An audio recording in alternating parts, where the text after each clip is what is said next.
what does this growth number really imply for central finances? Now, you've alluded to that, but what kind of note are budget makers likely to take of these numbers, and will it influence some of the policy choices that are made in the forthcoming budget?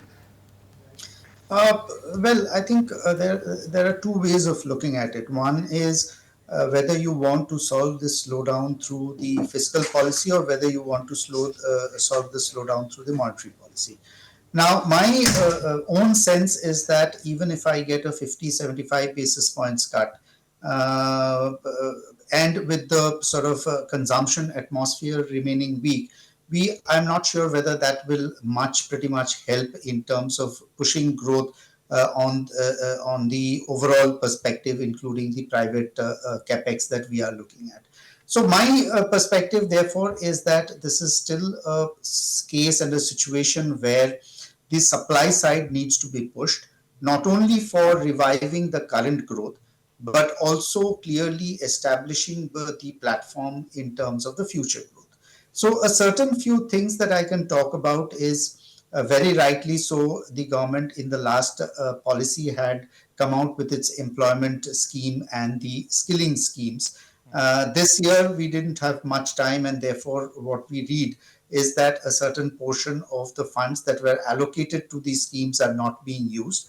So, there, in my opinion, after experience of about 7 to 8 months, the government should be able to fine tune these schemes in terms of the employment generation structure and the skilling structure, so that we actually sort of are able to increase our employment. And that's the only way we can talk about percolation of national income across various categories of the population, and then therefore build up the structure for domestic private consumption. So that's one part of the story. The second, of course, is that the agriculture sector needs to be looked at in a very significant way. And the reason I say so is that we are undergoing significant amount of climate changes, and global food prices are something that continues to worry me. And minor sort of shocks in terms of climate changes can actually affect global food prices in a significant way, because the carrying stock of global food is not very significant, as we have seen certain climate disturbances over the last 2 years. So productivity in the agricultural sector needs to be pushed strongly. And I think the amount of funding that the government had put out of the budget, from the budget in the last year, if I'm not mistaken, only about 100 crores for agriculture and R&D.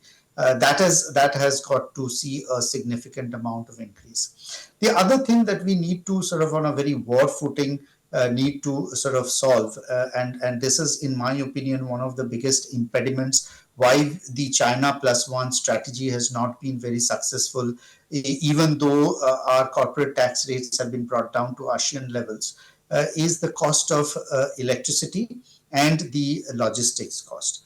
The logistics policy of the government is there, and I think these are some of the issues that the government needs to take into cognizance very significantly if they have to push the manufacturing sector, which still, in terms of the share of GDP, remains at almost the same level as the last 5 years.